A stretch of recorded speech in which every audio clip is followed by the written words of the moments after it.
Hey, everybody, I'm Zach. And I'm Jesse, and you are our Patreon patrons. Thank you so much for supporting us. This is the best part of the week.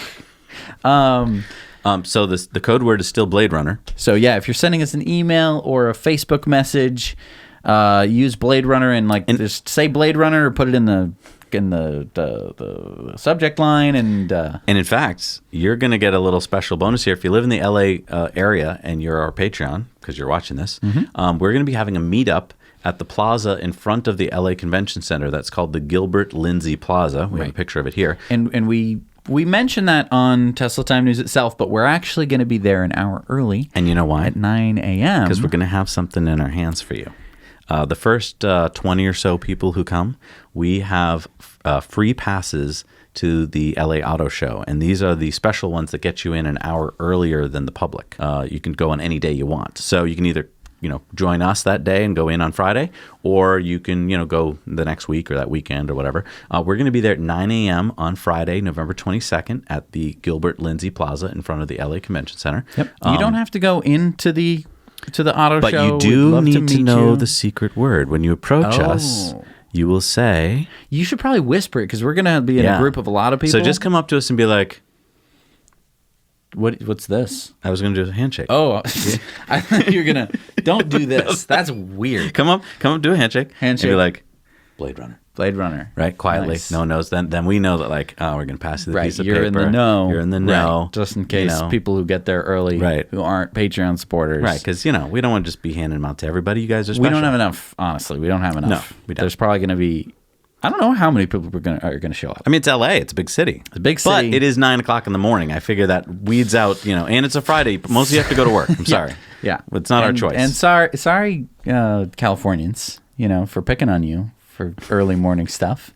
Well, it's just not all Californians. I think we're just picking on LA. I think that Californians wake up way later because they technically do. Because I am awake at 8 o'clock in the morning here, which is 5 o'clock in the morning in LA. When I used to live in LA and wanted to follow the stock market, I had to get up wicked early because the stock market opens 3 hours earlier for them. So I'm sorry for you guys. Well, it's all... But you do get to have beautiful weather most of the time. And whenever Tesla has an event, it doesn't happen at midnight. It's you're there, and also it happens at a reasonable hour. Right. Sorry, rest of the world. All right, so this story is... it's a prediction. I mean, we've been telling you for a long time that we think a lot of car companies are going out of business. I think one of the first to go is going to be Honda, and this is why. Honda CEO Takahiro Hakigo said to Automotive News, he said, "I do not believe there will be a dramatic increase in demand for battery vehicles, and I believe this situation is true globally. There are issues with infrastructure and hardware. There are different regulations in different countries, and we have to abide by them. But I don't believe it will become mainstream anytime soon."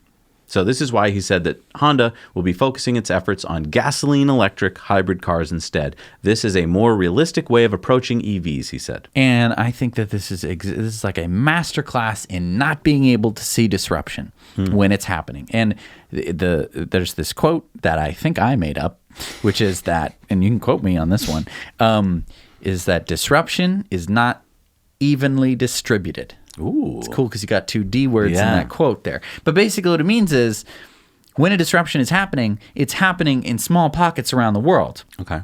It doesn't happen it's not like everyone had an iPhone one day. It's not like everyone had a first. TV one day. Right. The radio, it wasn't like everyone just had a radio one day. There were pockets of the world where the radio was popular and everyone else was like, what's that newfangled technology? Good point. And so the exact same thing that we saw with radios and iPhones and televisions we're seeing with the Model 3. It's different in Japan. There's not enough Model 3s in Japan to be driving around for the CEO of Honda to notice. And so to him, he's just like, I don't get this upstart thing that's happening. We've been making, gasoline cars this whole time. To not fault him too much, we're all like this. I mean, what I'd like to see in your comments is, because I'm like this too. I did this with phones. I've done this with televisions. I was like, high-def TV, fad. It wasn't until 2013 that you had an HD TV. Right. I was like, it's fine looking at this old CRT blurby thing. And then, a week later, you look at your old TV and you're like, how the hell did I ever watch that? Like, I watch things on that. I know. Same thing with phones. You say, like, of course, this flip phone will be fine for decades. Right. No. And until you start seeing it everywhere, it doesn't hit you. But like, put down below in the comments something that you were the same way about, that you're like, there's no disruption going on here with whatever this new technology is. Like, put down that technology, because I'm curious to see, like, is it just things like cell phones and TVs, or is it a whole wider range of things? Right. And so to talk a little bit more about Honda, obviously they're coming out with that Urban EV, that cute looking thing, which they mangled. It used to look perfect. It looked perfect, and then they made it ever so slightly worse. Yep. Which all car companies seem to do, except for Tesla. Tesla shows us a car, and then they give us the car. Have you noticed they do that with movies too? A lot of times when you hear about a movie, if you hear about some movie that was worked on by a director, and then the studios see it and they're like, rework the ending. Our focus crowds don't like how he died at the end. Right. And then so they reshoot the ending, and then the director walks off and they have to get a new director, right? That happens all the time. It's like, why do the studios get involved in the art? The same thing with the car manufacturers. If you picked a designer, trust their instincts and put out that car if the audience seemed to like it. You really need to have a good director or a good car designer for that to be the case. No, but what I'm saying is, you liked the concept car. I liked the concept car. Everyone seemed to love it. It was beautiful. They were excited about it, and then they tweaked it for no. It wasn't like, we can't fit the battery in it. They just changed the lines. Like, I know. Why? I think it's because I think that they are afraid that if they give us their best stuff, that we're going to be like, give me some more best stuff. Right. Oh, give us some more. And then they're like, oh, that was the best we had. That's exactly it. I want to talk about fire in the belly here. We're seeing this more and more now. All the companies that are out there, all the auto companies that are trying to stay afloat, they're just trying to stay afloat. There's no fire in their belly every day to go to work and just make the best cars. They're only trying to be like, can we just... Because they're not changing anything. No, there's no change. If you tomorrow were like, I'm going to make an internal combustion engine car that's different, you have to work for Bugatti. That's about it. Maybe some other supercar manufacturer. You're not going to be like, I'm going to make a mid-size sedan. Everyone would be like, so you want to make a Honda Civic? And you'd be like, no, I want to make a Jetta. Everyone would just be like, okay, like, what are you trying to accomplish? With Tesla, the technology is just so much better. And there's the fire in the belly from the leader. Right. I mean, I don't know if it'll always stay this way. Maybe Elon will finally mellow out. But right now, every single day he pushes and pushes. Why? I think because he knows that every day is special for this planet, and that we don't have as much time as we all think we do. Oh, absolutely. And I mean, even if he's wrong, even if we had more time than we thought we did, I'm glad that he doesn't think we have the time, because he's pushing hard every day and making amazing innovations, and he's showing all the rest of us. I hope he's showing the kids out there. I hope there's kids watching and thinking about what Elon's doing, that you don't have to keep going at the same boring pace that we've always been on. You can push and make amazing strides in just a few short years. Absolutely. Exactly. And this whole, like, the sustainability thing is super important. Like, it would be one thing if we were like, well, we're really not sure about sustainability, guys. Right. If we put up too many wind turbines, we're going to run out of air. That's never, it's not a thing. It's not like, don't put too many solar panels on the ground, or there's not going to be enough room for the rain. Like, you can't have too many of this. Watch out. Like, there's no... You know what I mean? Whereas when we're like, oh, hey, all these problems that we have with the fossil fuels, we might run out of them someday. Wouldn't that be pretty bad? I feel like the advisors you just had are actually advising the Trump administration. I feel like they're going, hey, slow it down there. I think that and they work for every company too. They're just like, well, we don't know anything really. We don't know anything. So we should just keep doing what we're doing. That works. And it worked for humans. Like, that's the thing. Like, humans, I guess, if you had small tribes, there's not a high chance that you get an Elon Musk in the tribe. So you just want to, okay, we're all going to do the same thing. I don't know why these... I don't think there were any tribes in Chicago area. That's New Jersey, it sounded like. But no, that's Chicago. That's Chicago? Put your comments down below. Okay, I think that's we need New to Jersey. move on, because that was a long segment, and we have so many more segments to go. This is kind of always irks me. Consumer Reports does. So according to Consumer Reports, improved reliability has led to the Tesla Model 3 and the Model S having regained their Consumer Reports recommendation after surveys of 4,000 Teslas have shown an increased reliability. That's great. The Model X has still not made the list due to issues that owners have reported with the Falcon Wing doors, wind noises, and the electronics in the car. Now, Model S and Model 3 have been on the Consumer Reports best cars list before and then fallen off, mainly when the deliveries in Europe were happening and people were complaining a lot about like dings and scratches and mainly panel gaps. And here's my thing. Reliability. That should be if your trunk doesn't open, not if you think there's a slight panel gap problem. Because reliability means something doesn't work, not that you don't like how something looks. Or wind noise, for instance. If you get in the car and it's a little bit windier than you thought it would be, well, that's not reliability. That's you don't like that there's wind noise. Right. So that's like one thing. You should, like, Consumer Reports should have a list of that. Right. But, like, reliability, that's if you have problems, Right, like and the car things don't breaks work. down. Right. Exactly. So that's part of my problem there is that you're comparing kind of, I don't know, apples and oranges. I mean, you can't hear wind noise in a lot of ICE cars because they're so damn loud. Right. I'm going to move on or else I'm going to get... Yeah, we're going to get sucked into another rabbit hole. The next one is James May goes electric. Yeah, so Jeremy Clarkson, you know him from Top Gear. Well, his co-host... Well, and Jeremy Clarkson, He's gone on record to say that he will never, ever buy an electric car. right? Because he's a doofus. I feel like we could do a phone prank with your... You have a spot-on impersonation there. Jeremy Clarkson, he doesn't like electric cars because they don't go the roomy vroom. I like my cars with the fart sounds in them. James May says, I'm convinced that cars ought by right to be driven by electric motors. We've known since we have had the word car that the electric motor, which, by the way, predates the internal combustion engine, makes more sense. It's light, compact, smooth running, famously reliable, has excellent power and torque characteristics, is easy to produce, and is virtually maintenance-free. It's a bit of a 19th century no-brainer. cool. Mic drop. Yeah, boom. Boom. Thank How did you work with Jeremy all those years? Like, I know, he was always the quiet one, right? yeah, probably just sitting there, just biting his cheek. Just like, okay. whatever. Well, and there were no electric cars when they were doing the show. Sure. It's not like they were like, We're not going to be talking about this electric car that they made in the 90s because there's no such thing.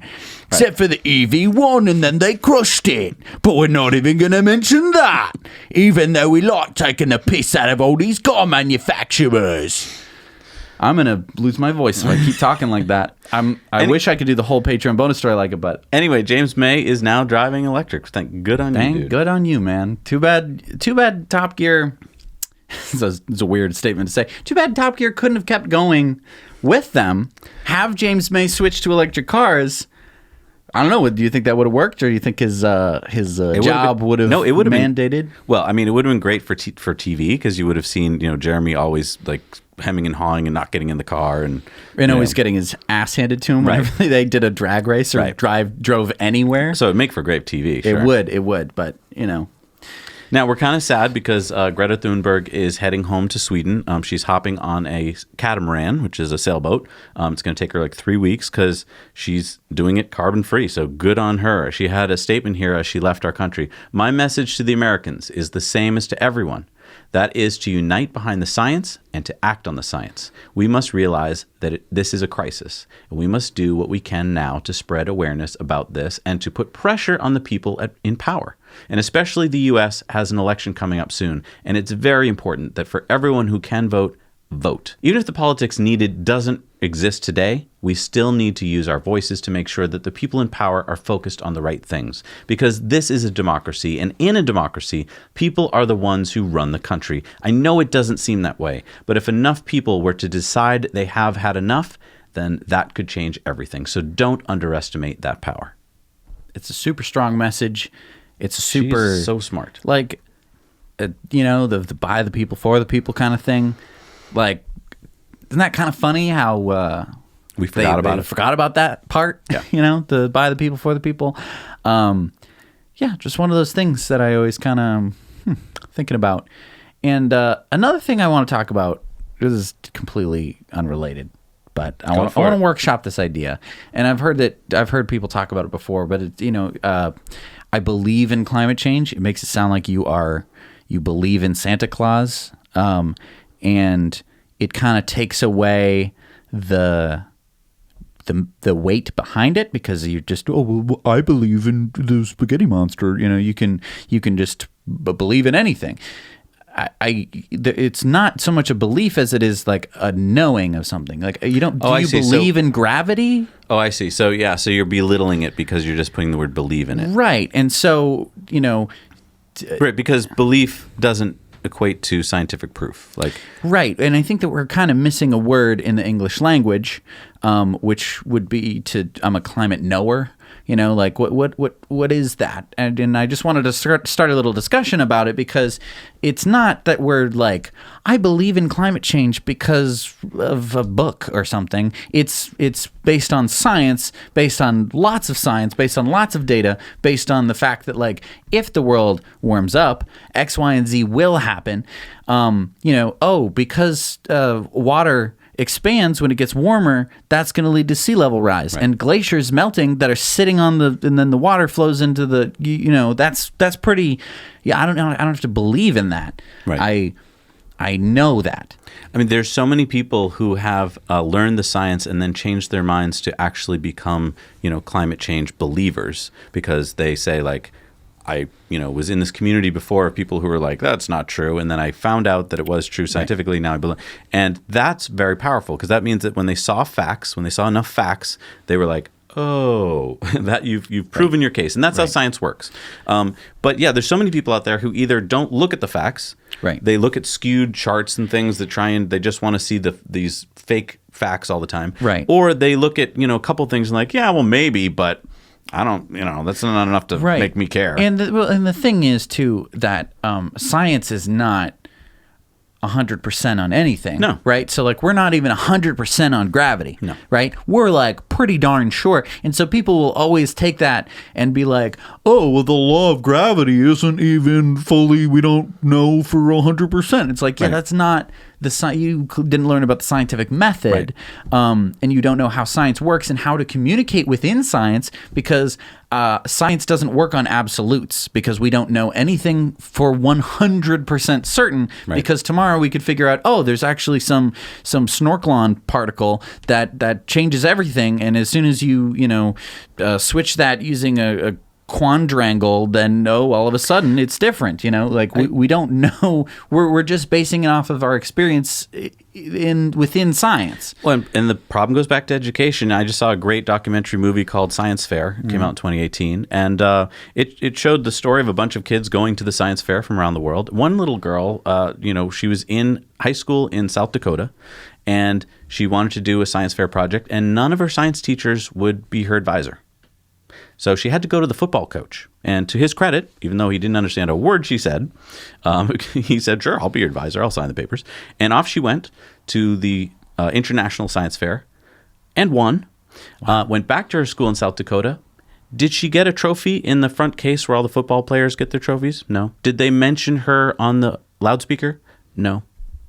She won the International Science Fair, and her high school did not honor her. And I was in tears, because I was like, you want to know what's wrong with this country? Back in the 40s and 50s, we revered scientists. Right. What did we do with that? We did amazing scientific things. We got to the moon and so forth. Now, we're like, oh, you went to the science fair? So what? Did you get a touchdown? Right. It's weird that science has to be either. And by the way, this school had lost every single game for like the past 10 years. So they're not like a big winning school. They sucked. It was just, I couldn't. Yeah. And sports. I'm all for sports. I'm not like against sports, but I don't think it too should. much. It shouldn't envelop our entire psyche.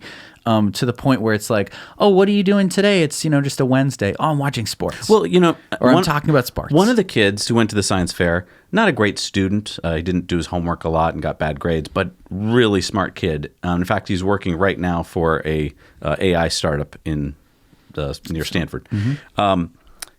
He couldn't get in. He applied to 12 colleges. He didn't get in. He applied to MIT twice. Didn't get in. But if you play sports and you're good at it, you can apply to colleges and get full scholarships. Right. And you can have bad grades and they'll let you in. Right. So why doesn't it work for smart kids? Well, right. And there's the kids where education doesn't work so well for them. Yeah, like and this kid. I'm one of them. I mean- mean, I didn't get great grades in school. It's not to say I'm like, oh, but of course I'm a super genius. But I'm not. I've met some people who got good grades, and I'm like, you're kind of a dummy. This kid was into number theory, and so when he would go to his math teacher and ask, like, what's number theory? And she was like, I don't know. Instead of We're saying, learning algebra, Timmy. right, and would basically say, open your book and get your homework out. Right. And instead of saying, like, I don't know, but let me find you someone who can help you or whatever, it stifled him. So, I mean, he would go to the local dump and take parts out of computers and make stuff, and he's now working on AI. Right. Well, great. Like, but the school that he was at didn't excite him. Right. And I think that is, again, when we talk about, education not being good enough, and when we're like, why did we have to learn a bunch of, crap? And people are like, but you need to learn, math and stuff like that. It's like, we don't have an educational system that works for everybody. We have like one that works for like 60% of the population, and then the other 40% is either like too smart or they're too not wanting to learn the subjects. Right. There are other countries that do it better than us. I know that Germany, for example, does a much better job of like splitting the courses. At a certain age, you're going to go to a technical high school. There are technical high schools here, but it's like, oh, you went to a technical high school? It's like, there are lots of trades that are plenty profitable. Right. I don't know. It's this weird. Well, it's just not part of our discussion at Right. all. Like, let's just discuss it. But you can't find these discussions anywhere. And the weird thing is you have to luck out to get a great teacher. Right. And I have lucked out on a couple teachers, and they made a huge difference in my life. Right.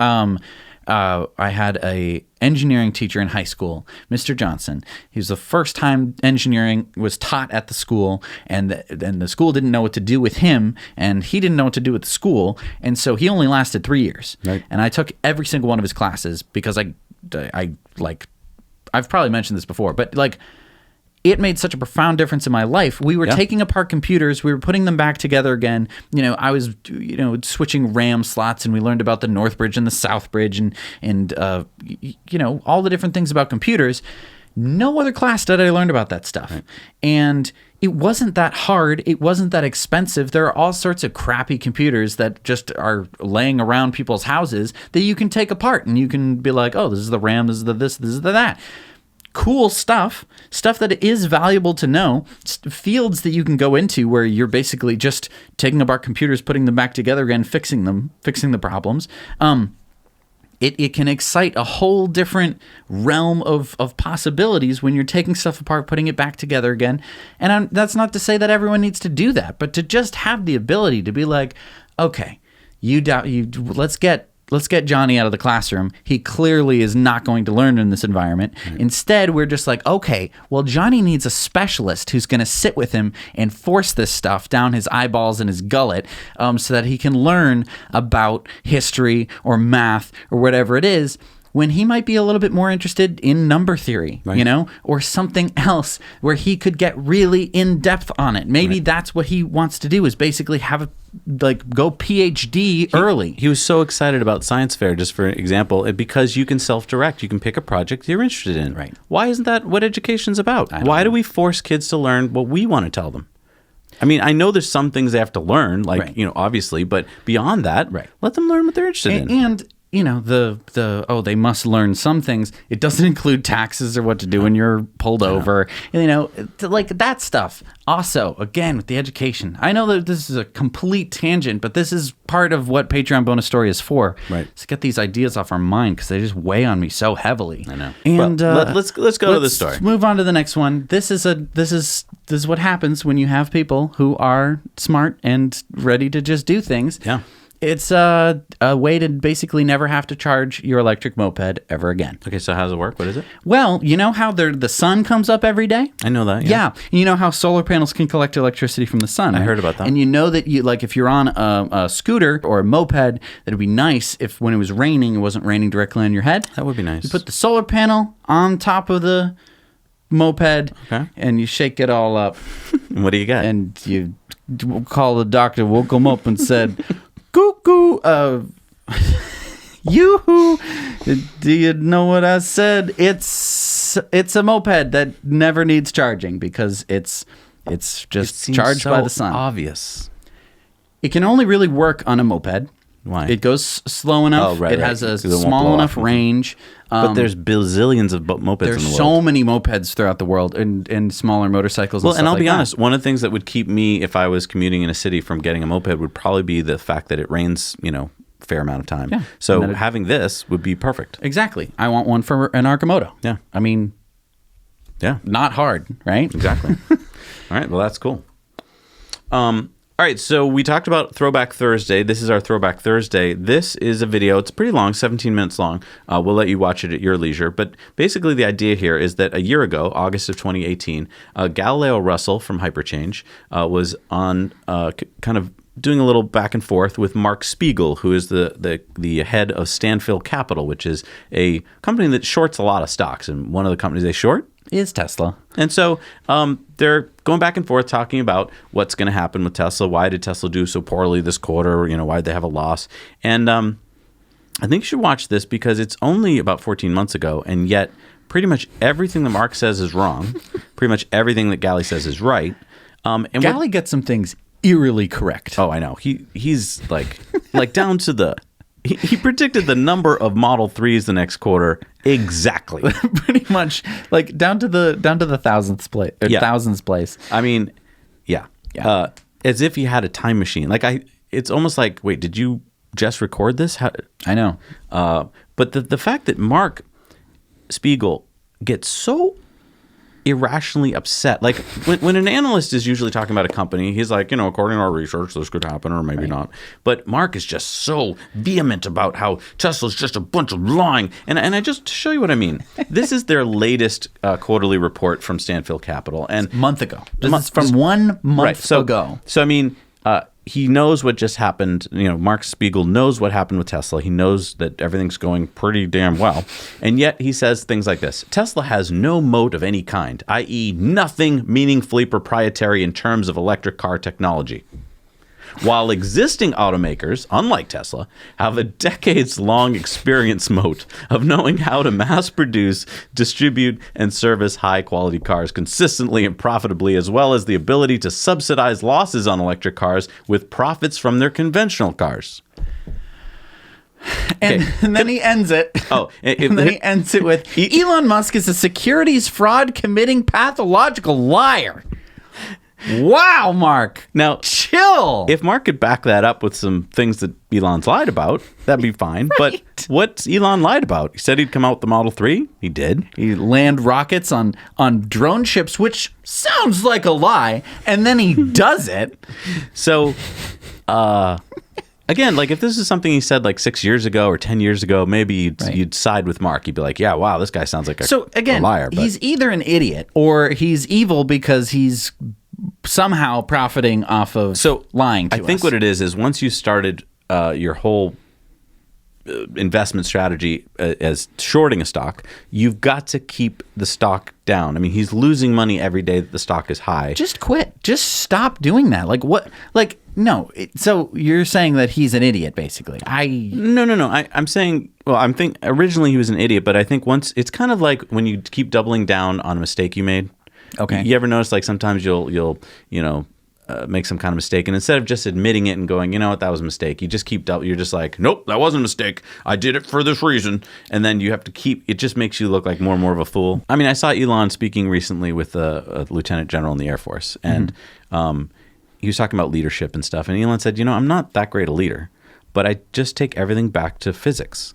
If you can do it by physics, if the rules say in physics that you can do it, it can be done. Right. And I thought that was a really interesting point. He admits he's not a great leader. Like, he's not like a general or someone that can inspire just by, I mean, we've all said this before. When Elon gets up and speaks, it's not like we're all like, oh my God. It's that the things he does inspires us. And I mean, that shows you how important Elon is in that he's not like a Steve Jobs or someone who's just so inspirational that when they're done talking, you're just like, I'll follow you anywhere. Right. You're following him because of what he's accomplished. Right. And I love the physics thing. I mean, it's sort of like if you were playing a game of chess and you wouldn't move the queen diagonally because you're like, I don't know. I don't think that the queen should move diagonally. Or you're like, I don't know if it can move diagonally. And it's like, it's in the rules. You can move it diagonally. And you're like, I just don't think that we can. Good point. You know, you're missing like a whole aspect of the game. And so by Elon basically saying going back to first principles, going back to physics, you're going to the rules of the game. This is all, you know, the way that this simulation works. You drop something, it you know, that falls. fits into our next story, which is we're talking again about Venice and how they got it wrong. And so, I mean, yes, the city the regional council got it wrong, and that was a funny, sad thing that ironic thing that their council chambers flooded. But to a bigger point here, let's talk about the fact that back when I was a kid, Venice was flooding. I would walk around St. Mark's Square and, you know, get totally drenched while my parents were having a coffee or something. And then I would ask my parents, like, what's going on? Like, what's going to happen to Venice? And they're like, yeah, I don't know. I mean, they're supposedly going to be building something. Well, that something took till 2003 for them to finally get a plan on paper to start building a wall, right? So you can see here on this map that if you build out that island there, if you build a wall along that, a seawall, you can stop the worst of the flooding. So they came up with a plan that would stop, 10 feet of flooding. That's great, pretty good. Yeah. because it just flooded 5.5 feet, so that would have stopped it. Yes, it's sinking. It's sunk, Venice has sunk about 5 inches between 1950 and 1970. So there's, about 1/5 of an inch of sinking every year, something like that. But the major problem is the fact that the sea level rise or storms. So they came up with this plan in 2003. They committed $6 billion to it. They have spent $6 billion on it. It was supposed to be done by 2011. They're not done with it now. No. They're like, I don't know how far along. I think it's like 80% done.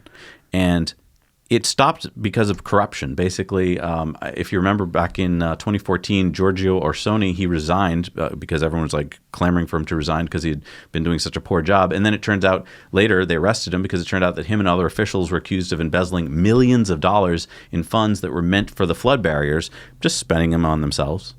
So now they have all these lawyers in there from the EU trying to figure out where all the money went.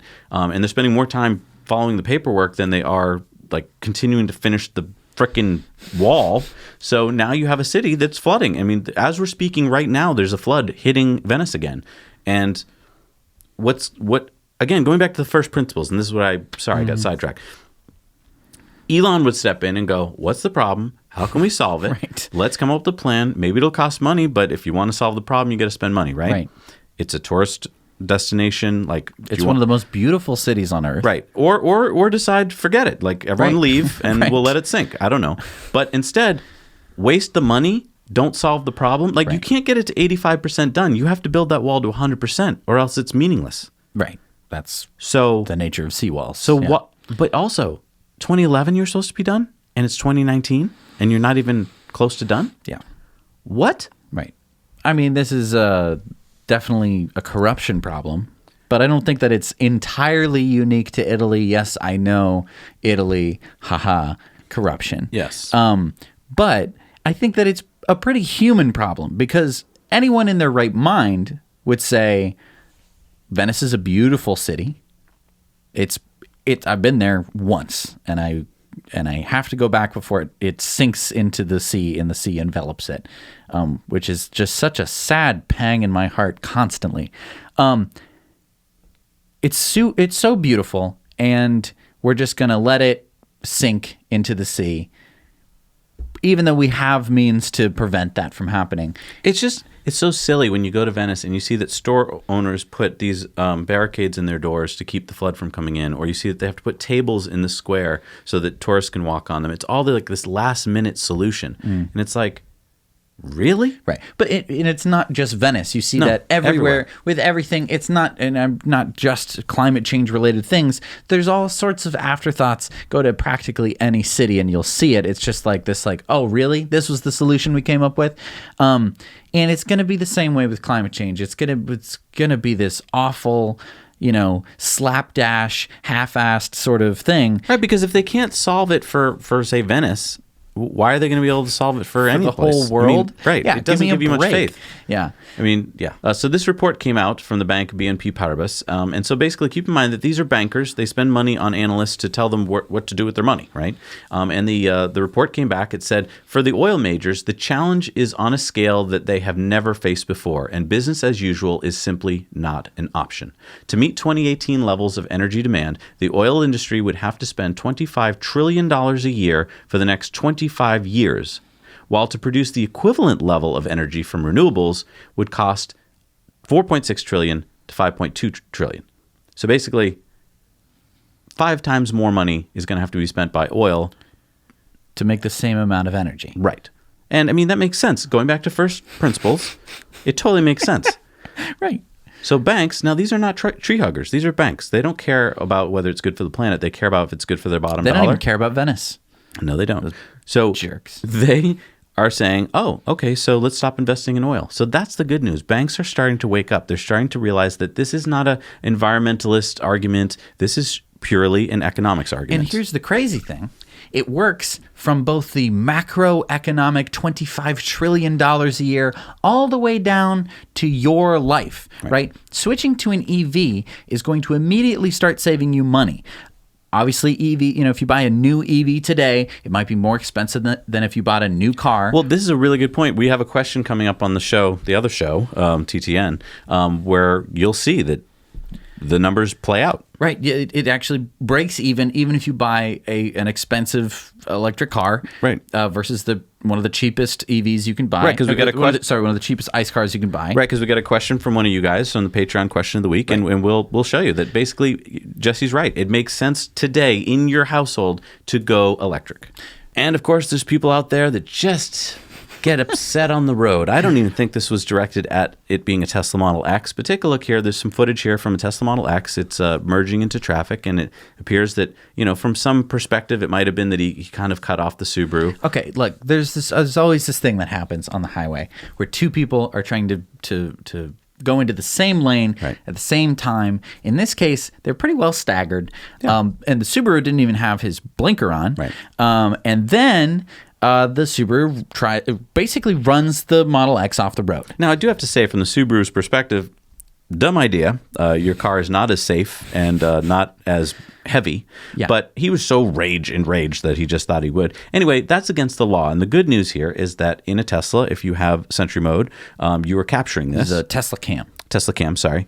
You are capturing this. Mm-hmm. And so the Model X owner went to the police, showed him the footage. The police agreed, went to the Subaru's owner's house, gave him 2 misdemeanors, a Class 2 and a Class 3. Now, if he's never done this before, if he's never been arrested for road rage, then he could get up to 6 months in jail. If he has been arrested for it before, he could get up to a year in jail and have to pay a fine of $1,700. I just wish that somewhere in here would be taking your license away. I don't get why in America it's such it's a God-given right that you get your license. If you have shown that you're willing to run someone off the road for as little as them cutting you off, right? Maybe you shouldn't be allowed to have a car. For that one, I'm going to agree with you on, for sure. And if you want to say to me not for the rest of his life, okay, maybe not. Maybe you take it away for a year, right? But maybe rehabilitate this person, put them back into society as someone who won't run someone off the road. And here's my argument: so incredibly dangerous. But don't you think if you took away his license for a year and maybe he had to drive a bike to work or something, that maybe the next time he got mad on the road, he would think, maybe I shouldn't do that again. Right. Because maybe there'll be more Teslas on the road with more Sentry Cams and they'll catch me. Right. And this is an important thing that before this, you would have just been you would have not believed what happened to me on my way to work today. A guy almost ran me off the road, and people would be like, oh my gosh. Do you have proof of that? Yeah. Well, no one would have even asked, because of course you wouldn't have had proof. Right. You would have just been they would just been oh my God, that's crazy. That's it. That would have been it. You wouldn't have been able to go to the police. You'd say, hi, yes, police, this guy almost ran me off the road. You could even have his license plate number, be like, he almost ran me off the road. Here's his license plate number. You'd get to court and you'd be like, you almost ran me off the road. And you'd be like, no, I didn't. And what recourse could you have? Nothing. I think that cars are kind of like our mech warrior armor things. Have you seen, the video games or the anime where, people get into you watch suit? Anime? I have. That you get into a mech warrior. Watch anime? I loved it as a kid. Yeah. You'd get into a mech warrior suit, right? And you'd fight each other. And when you're done, you could get out of the mech warrior suit. You weren't hurt. right? Because you just crushed a lot of things and had a fight, but you're done. I think when people get into cars, a lot of them are like, I'm in this thing, it can go super fast, it's super big and powerful, it's got an engine, and I just want to use it to hurt things, but I can't. I think they wish they were in like a demolition derby. And maybe, I've got good news. When we have our fully electric autonomous future, there's going to be so many cars just sitting around. We can have a demolition derbies every day. Huh? What do you think? Well, what if you got arrested for road rage? And you had that was part of the course. Part of the course was you have to drive in a demolition derby. Just get it out. Get it out of your system. Get it out of your system. It might work. I don't know. You might be like, oh my God, I'm never doing that again. I've never met a demolition derby driver. I've met people who do dumb races where there's definitely a lot of crashing, but not like a professional demolition derby driver. I'd love to know if they have gotten it out of their system or if it's like... Well, that fits in with our trip to Austin, Texas. If you're in that band that we showed there before, and if you're a professional demolition derby driver, please, we'd like to meet you. Yeah, we have the link. We'll put it in the show notes for this show, or maybe it'll be in Tesla Time News. Maybe you can take us for a demolition derby ride. Yeah, that'd be fun to show everybody. I mean, maybe what if you had an EV demolition derby event? Think of the torque. That would be dangerous, wouldn't it? Yes. Yeah, you probably can't do that because you'd kill yourself, and others. Yeah. Yeah. So imagine that if we had an EV history of cars, if internal combustion engine had died, the alternate history, we never would have had demolition derbies probably because it would have been too dangerous.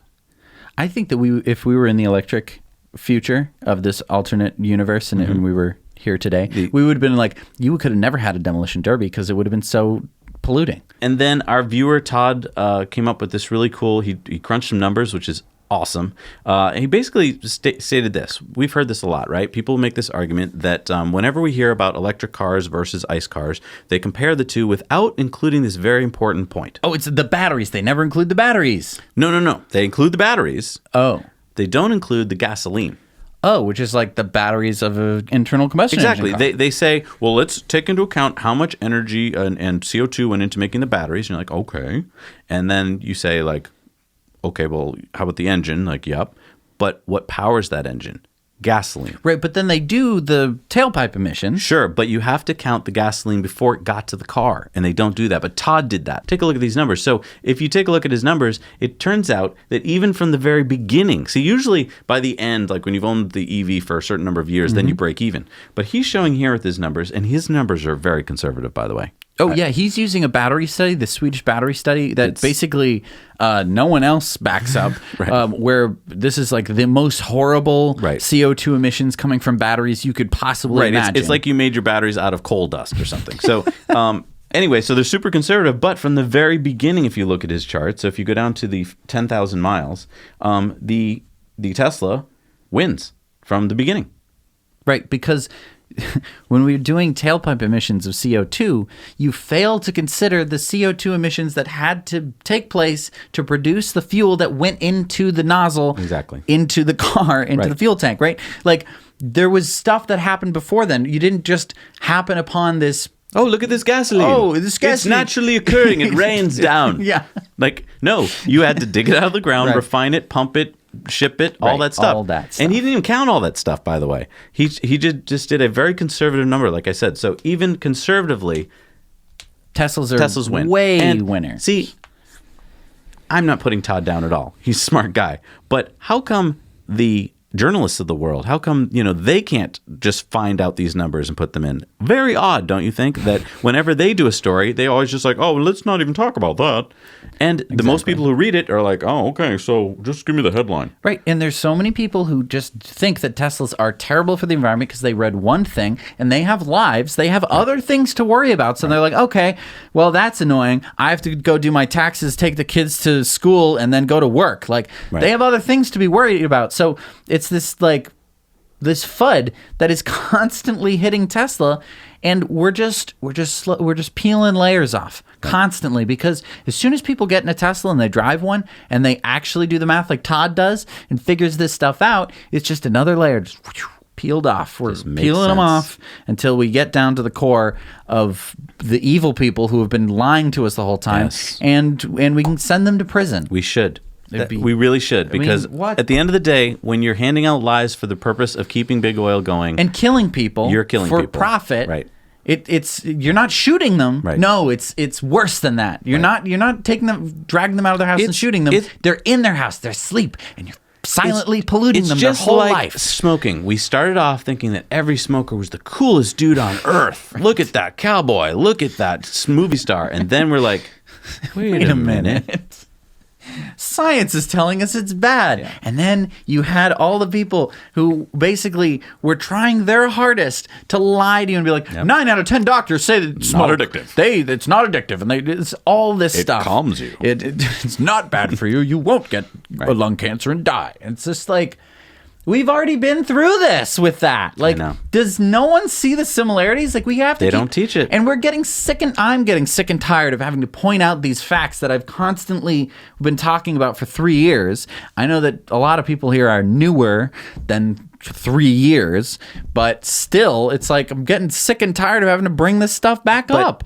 Teach it in your classrooms. If you guys out there are teachers, if you know a teacher, like, look this stuff up. Teach it to your kids in the classrooms. And your students will love it because Yes. It's- every student's dream is that you are going to get off topic one day, and Yes. let me tell you right now, that's the thing that they're going to remember. Yes. I had a history teacher. He went off on the biggest tangent about Robespierre, who was part of the Napoleon. It was right after Napoleon, around Napoleon. He chopped off a lot of people's heads, and then they chopped his head off. So that you love that part. That's what I remember. And if the takeaway that your students can get is that smoking is bad and so is fossil fuels, that's another win Cool. in the tank. All right, Thank let's you so wrap much this for up. We gotta get back to This the is a show. long Patreon You bonus guys story. just kept us here. I thank you so much for joining us, though. Thank you so much. This is such a good creative outlet to be able to express all of our feelings and opinions without encountering a bunch of judgy, anonymous people on YouTube who are just like, Oh, you're dumb. You're a dumb person for thinking that because you're stupid, and you probably think that